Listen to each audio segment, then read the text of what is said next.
இல்லை என்றால் ரொம்ப பாடுகள் அனுபவிக்கணும்.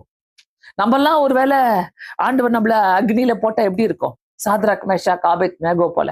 நம்மளுக்கு அந்த விசுவாசம் இருக்குதா? நானும் அதே மாதிரி வருவேன். என் முடி கருகாம கூட நான் வருவேன். ஒருவேளை நம்மள சிங்க கபில போட்டாங்கன்னாக்கா நம்ம உயிரோட வருவோமா? அந்த விசுவாசம் இருக்குதா? ஐயோயோ என்னை விட்டுருங்கப்பா, இயேசுவே எனக்கு வேணான்ட்டு நிறைய பேர் ஓடிடுவாங்க. ஐயோ எனக்கு வேணவே வேணாம், நான் ஏன் சிங்க கபில போகணும்? நான் ஏன் இவ்வளவு பக்தியா இருக்கணும்?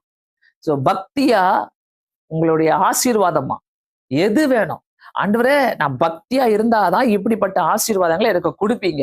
சோ இப்படிப்பட்ட எண்ணங்களுக்குள்ள நம்ம போகும்போது கண்டிப்பாக கர்த்தர் நம்முடைய வாழ்க்கையில பெரிய அதிசயங்களை செய்கிற தேவனா இருக்கிறார். விட்டுறாதீங்க. என்னைக்கோ ஏற்றுக்கொண்டனே மறந்துட்டீங்கன்னா ஆண்டவரை திருப்பி வாங்க, ஆண்டவர்கிட்ட திருப்பி வந்துகிட்டே இருங்க. ஒவ்வொரு நாளும் வருத்தப்பட்ட பாரம் சுமக்கிறவர்களே, நீங்கள் எல்லாரும் என்னிடத்தில் வாருங்கள், நான் உங்களுக்கு இளைப்பாறுதல் தருவேன். அவர் மட்டும்தான் இளைப்பாறுதல் தர முடியும். எதுக்கு நம்ம ஆண்டவர்கிட்ட கிட்ட உட்கார்ந்துட்டு இருக்கிறோம் இன்னைக்கு?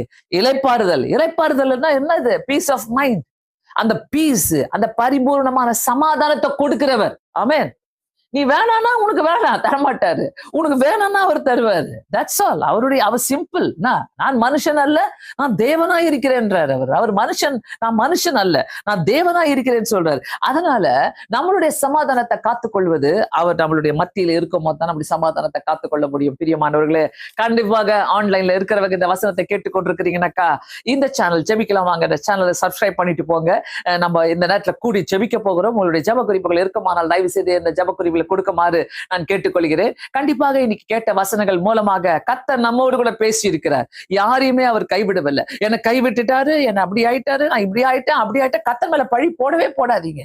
அவர் சொல்றாரு, நான் மனுஷன் அல்ல, நான் தேவனா இருக்கிறேன். உன் நடுவில் வாசம் பண்ணுகிற தேவன் என்று சொல்றாரு. உன் நடுவில் அற்புதங்களை செய்கிற தேவன் என்று சொல்ற, உன் நடுவில் வல்லமையா இருக்கிறவர் என்று சொல்றாரு. உன் நடுவில் நான் அநேக காரியங்களை உனக்காக செய்வேன் என்று சொல்கிற தேவனை கைவிட்டுறாதீங்க.